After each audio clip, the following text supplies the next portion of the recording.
I keep saying to people, imagine if I just told you the winner. I was like, well, have I got news? It's like, I mean, it's pretty similar to last year, but I think, you know, there is like a lot of evolution. Something I keep saying is that what I love about this year is that the girls don't have season one, like they're not having to be the first season, which is like a bit of a thing. And I think, like, you know, the fans, I don't know if you've heard of RuPaul's Drag Race fans before, but they can really drag you over fire.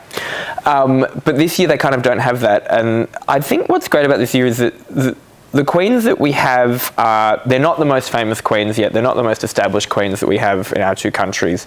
And so they're a little bit, and I mean this in a very loving and respectful way, some of them are like rough. And that's what we do in Australia. Like, you know what I mean? Like that's our, and in New Zealand, that's the kind of down under drag is a bit kind of rough and ready. And yeah, so I'm very excited for people to get to meet them.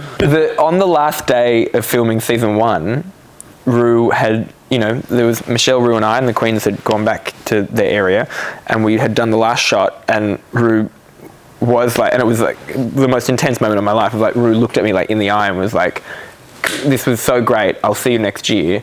And Michelle in the background was getting up and she went, that's what he said to Santino. And then she walked away, and it was like, you know, it was like a little bit of a fear, like, because we were coming out of, we filmed it in a particular way in the first year because of we were in lockdowns.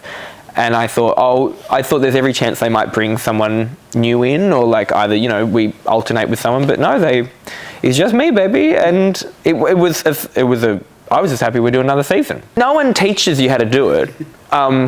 And I definitely, like, I think there were kind of lessons to be learnt from other judges, like without naming names, but like just being like, okay, well, I don't think it's like not wanting to be anything other than myself. Like, as in, I'm not a mean, like, you know, I love drag. I'm deeply obsessed with drag.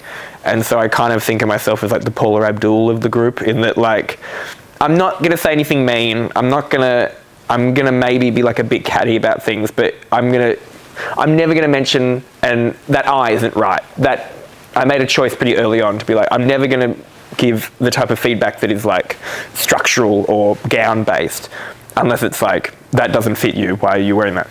But I think I'm there to like see them, see how genuine they are, and just be, and I'm mostly there to make Ru laugh and to make the queens feel comfortable. This sounds really wanky, I kind of think of myself as like a conduit for the audience, if that makes sense. Like, I'm the one in the room going, oh my God, this is Drag Race, isn't that crazy? Like, because the other two are there to pretty hardcore critique and, you know, make sure that they're being put through their paces, and I'm kind of there to just enjoy ourselves and make them know and understand how incredible it is that they're on the show. Just finding my light and things like that. Like, when I say that, I mean, like, I was so excited to be there in the first season that there's so much footage of me leaning forward, and like, we're like, Michelle and Ru kind of stay pretty still, and I don't know, this is a boring answer, but like, just how to be on television basically is like, because I'm a stand-up comedian, I'm not usually on like TV, and so when I am, I'm always like, is this how do I like, even right now, is this it? What's this for? Am I meant to touch it? Can I not touch this? And they're just such pros, and all I wanted to do was just kind of impress them, and also making sure it's not about, this is a very silly way to say this, but like, it's not about us, it's about the queens. And just, I think the second year I just wanted to focus a bit more on like, give good critiques and talk to them and stuff. Don't constantly be thinking, what's the joke I can make, or how can I make this situation funnier? It's like, no, it doesn't need to be funny all the time. Once I reminded them of my name, Ru and I, it was like great. We like had a lot more kind of lunches and stuff this year. Like, it was a bit more of that vibe. Michelle and I I was texting Michelle this morning. Like, it's a pretty constant, I'm going to LA next week. I'm going to go and hang out with her, I think. It was really nice. It was definitely, we weren't in lockdown this year. Last year we were in like a bubble, and so we couldn't really go and do anything or do much. It was kind of just, we were either looking at drag queens or asleep. Yeah. I mean, what were those lunches like as well? Were they Tic Tac lunches? Stressful. So stressful. Yeah, not even one day I picked a restaurant for Michelle and I to go to, and I didn't know that she'd invited everyone else.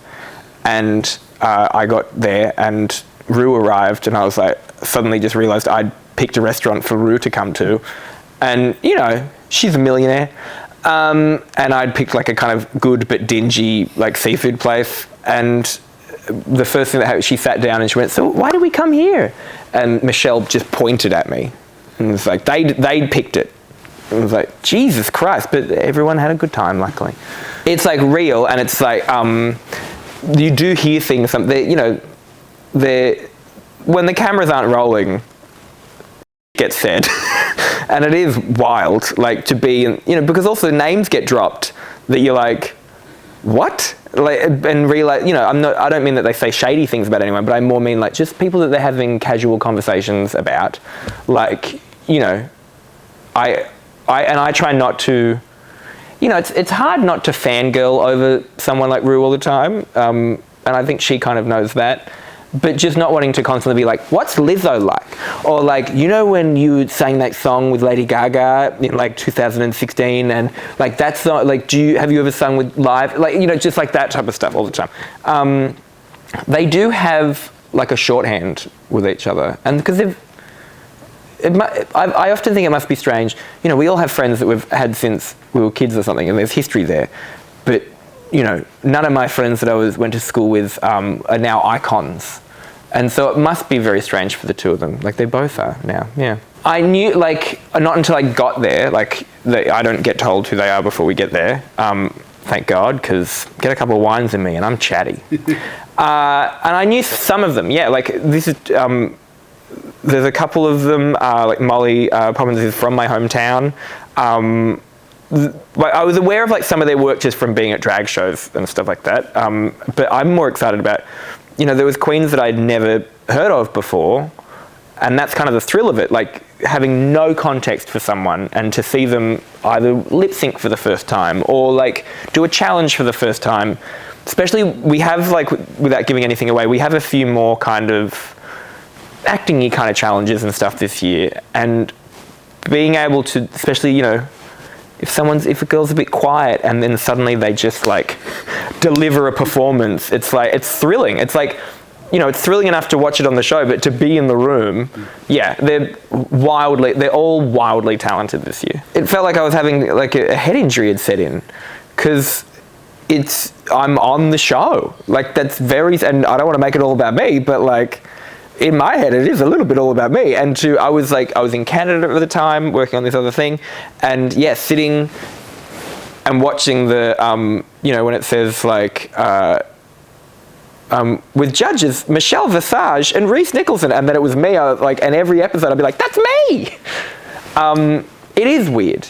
It is very strange. I haven't, like, just watching it, I never know how much people know about this, but as judges, we don't really see too much of like the workroom. And I usually don't watch things that I'm in. So watching the show last year, I got to like see like, oh, that's why she was pissed off with her on the main stage. Like, being able to see the whole story suddenly. Like, we get kind of separated from that kind of on purpose, I think. So we're not, you know, playing favourites or anything like that. I was just with the COVID of it all of last year, like, having someone like Taika or like Troye Sivan and not get to meet them, like, you know, they were there on a separate day from me, and I was like, what is this about? You know, I just want Troye Sivan to show me his wild house in Fitzroy. I do go somewhere else. Yeah. Oh yeah. I mean, well, that was the one. Like, I realized I probably can't say everything, but like, he said the biggest, craziest thrill for me that year was that Troye Sivan was way dirtier than me. Like, the stuff that he said on that episode was, go back and look it up. It's wild. There's a lot of talk of pigs and pigs enjoying certain parts of the body. Anyways, but you know, so I was kind of grumpy that I didn't get to meet like Taika. I don't know, who would I want? I want like, I'd love to get on, I mean, Jacinda Ardern. That would be a fun, I mean, who says she's not on it? Stay tuned, tune in. Who knows? I do.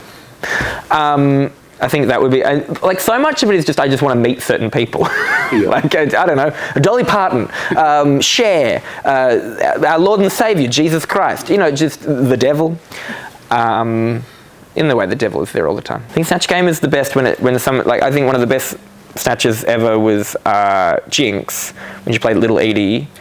And there's a freedom in playing someone that isn't like hugely famous or someone that people don't know very much. Like I've always thought, I don't know why people don't do more old Hollywood stuff, like Katharine Hepburn or like when Alyssa Edwards did Joan Crawford, because you can just do whatever you want with it. Like make up a crazy, I don't know if this is a great answer to this question, but like when they're too specific and so it's someone, you know, if you're going to be Beyonce, how do you make Beyonce funny? Yeah. Like she's perfect. Like Alaska's Mae West. Yeah. Kind of, exactly. Yeah. That kind of old Hollywood kind of that you can just joke. Because I think that's what they forget sometime. And it feels like every season of every franchise, there's always one queen that just forgets it's about jokes. And you haven't... That's a great wig that you've brought. And you sound exactly like her, but that was not funny. I'd love to see that. I know nothing. I'm the last person to know anything. And it's, again... I'm chatty. That's why they don't tell me nothing. I'm the Tom Holland of the group, in many ways. I would love to see that. I think I would love to see like I think Canada and Australia would have like a fun kind of like battle of the colonies, I guess. Commonwealth. Yeah. Like a kind of. Yeah, Commonwealth versus, it could be our own like Commonwealth Games. There's the Olympics of drag and there's the Commonwealth Games of drag. Many of them are deeply politically incorrect. I like ones that, I like jokey ones. I think I kind of hate all the kind of cool ones that come out now. I've always thought something like Dinah being the first name, like D-I-N-A, and then just adding like Dinah Hunger, Dinah Meacher, Dinah of a bad disease, or I've always thought like an aristocrat called like minivan driver. So like she drives a minivan driver. She's like an old Hollywood aristocrat, always waiting for her husband to come home, and he never comes home. So season 3 of Down Under will have minivan driver. Amazing. Yeah, what a twist. And now the judges have to do drag.